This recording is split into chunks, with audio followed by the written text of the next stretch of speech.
Okay. So, you know, we all have those moments, right? Where we finally get a little bit of downtime. Yeah. And, some folks sent over this material on hobbies.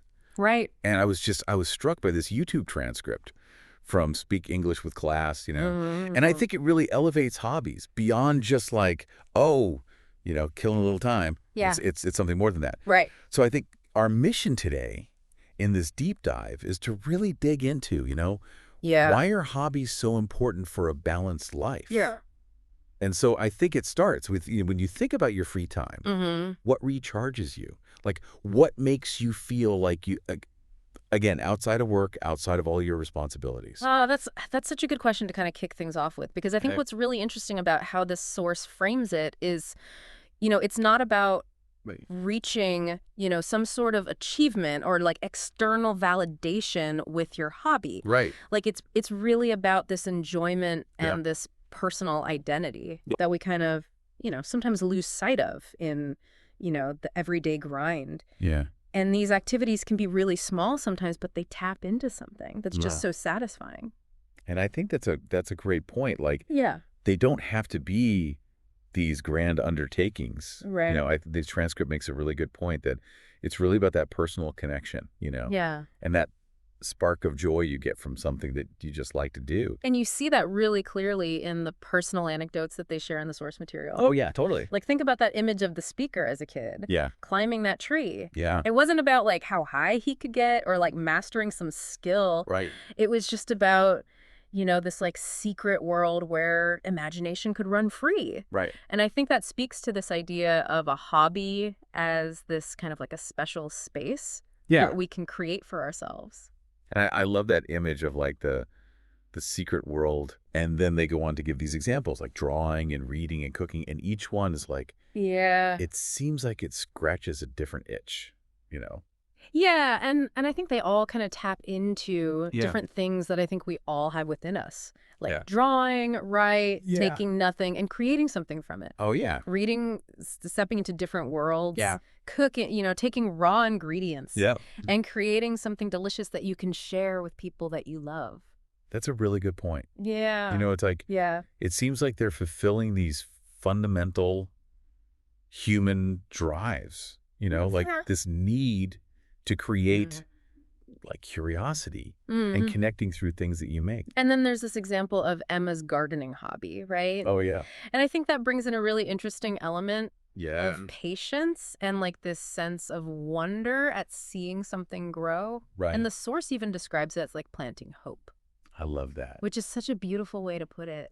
It's like this interaction with nature where you kind of get to be a part of this process. It's a really cool connection, planting these seeds and planting hope. And it's about the process, right? Yeah, totally. It's not like you're just focused on the outcome. Exactly. You're enjoying this entire journey of watching something grow. And the example of Sam and running. Oh, yeah. It's not just about fitness, is it? No, not at all. It's like the transcript talks about this way of clearing your head, finding peace in that rhythm of movement. Yeah. Like it's a total mental and emotional reset. Exactly. And I think that's what's so cool about hobbies is it's so personal, right? Yeah. Like what running does for Sam might be totally different from what someone else's hobby does for them. Right. And then there's Alex and his piano playing. Oh, yeah. Like that's a really powerful example of a hobby becoming its own language. Right. Expressing emotions, creating an atmosphere, filling a room with this like intangible light. It's so cool how the transcript just brings these really vivid images to life. Yeah. And it's almost surprising, but it's also really grounding when they connect these hobbies to the lives of like super successful people. Yeah. Like they talk about Bill Gates playing bridge. Yeah. And it's not just for fun. Yeah. Like maybe it's helping him hone his strategic thinking. Yeah. Or Warren Buffett finding joy and like stress relief in playing the ukulele. Right. It really makes you think about how you spend your own downtime. I think it's like even at the top, Yeah. Even when you're at the top of your field and you have this really demanding career, there's still this need for these activities that engage different parts of your mind and offer this like mental counterpoint to all that intense focus. And it's not like these hobbies are about competition or achievement. Right. They're about like simple enjoyment and well-being. Yeah. And then you have Albert Einstein playing the violin. Oh, yeah, that's a fascinating one. And he actually believed that playing music helped him think. Yeah. Like it sparked his creativity and gave him a different perspective on problems. Which is so cool. It really does. Because you think about it, like, Yeah. we often think of hobbies as these distractions, right? Right. But this is suggesting that they can actually be like these catalysts for innovation. Like Yeah. they allow your brain to work in different ways. And that can lead to breakthroughs even in fields that seem totally unrelated to your hobby. And the story about Steve Jobs and his calligraphy hobby, Yeah. it's a perfect example of that. Yeah. Because, like, it wasn't directly tied to technology. Right. But it ended up shaping his whole approach to design and simplicity. Yeah. Which we all know became, like, the hallmark of Apple products. And it really makes you think, like, what are those little things that you enjoy that could have these unforeseen positive impacts down the line? And I love how the transcript calls hobbies a small special gift that we give ourselves. Like, it's this reminder that we're more than just our to-do lists, you know? It is. And I think in a world where we're constantly being measured by our productivity, hobbies become these like anchors, reminding us that we have intrinsic value and reminding us of the things that bring us joy.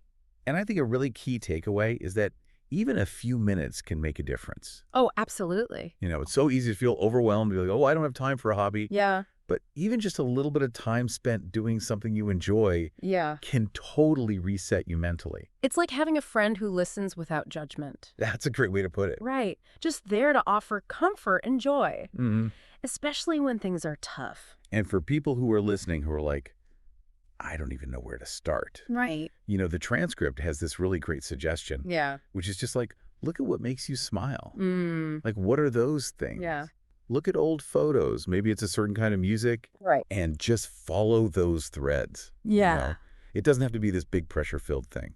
And I think that emphasis on enjoyment over perfection is so important. Oh, totally. Like, they talk about Emma's garden and how it doesn't always bloom perfectly. Right. But that's not the point. The point is that she's engaging with this hobby. Right. She's enjoying the process. It's not about the outcome. It's about the process. Exactly. And then the transcript goes on to talk about how hobbies can connect us with other people. Oh, yeah. You know, like shared passions, creating these bonds through book clubs, hiking groups, online forums. Right. Like, it's a reminder that hobbies can also be these social threads that weave us together. And I think that's such a valuable thing because when you share a passion with someone, it creates this instant connection. Right. And these communities can provide so much support and encouragement. And the story about J.K. Rowling? Oh, yeah. Like finding solace and expression in writing during a really difficult time in her life, like that's so inspiring because it shows how a hobby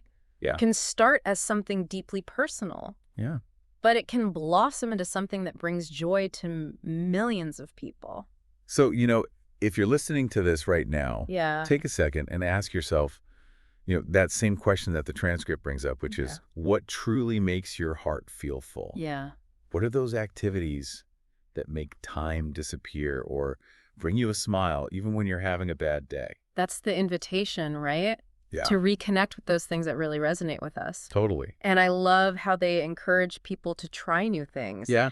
Without that expectation that you have to be instantly good at it or that you have to commit to it for life. Right. It's just about exploration, you know? Yeah. It's about trying things out and seeing what sparks joy. Because life isn't just about work and obligations. Right. It's about those moments of joy and peace. Yeah. And I think hobbies are such a crucial part of finding that balance. And I love that image that they use in the transcript of a hobby as this quiet place or like an old tree. Yeah. Like it's always there for you. Yeah. It's this constant source of comfort and rejuvenation. That's beautiful. And it really makes you think, Yeah. what could be your old tree? Yeah. What's that thing that you can always return to Right. for comfort and joy? That's a really great question. Yeah. And, you know, I think it's worth noting that the transcript uses all this really interesting vocabulary and expressions around hobbies. Yeah. Like they talk about things being broad and stretching and wandering and imagining. And then there's words like joy and patience and rhythm and creative and inspiration and relaxation and perspective and balanced and cherish and comfort. It's like they're painting a picture with words. Right. It's like they're really capturing all these different ways that hobbies can enrich our lives. So as you go through your week, think about those words and how they connect to your own activities. And if you're listening to this and you haven't found your spark yet, take that first step. You know, exploring the world of hobbies is always a journey worth taking. Absolutely. So that's it for our deep dive today. Thanks for having me. You know, I hope you enjoyed this I did. exploration of the world of hobbies, and I hope you learned something. I hope so too. And maybe even feel inspired to go out there and find your own old tree. Absolutely. So thanks for listening. Bye. And we'll see you next time. See you later.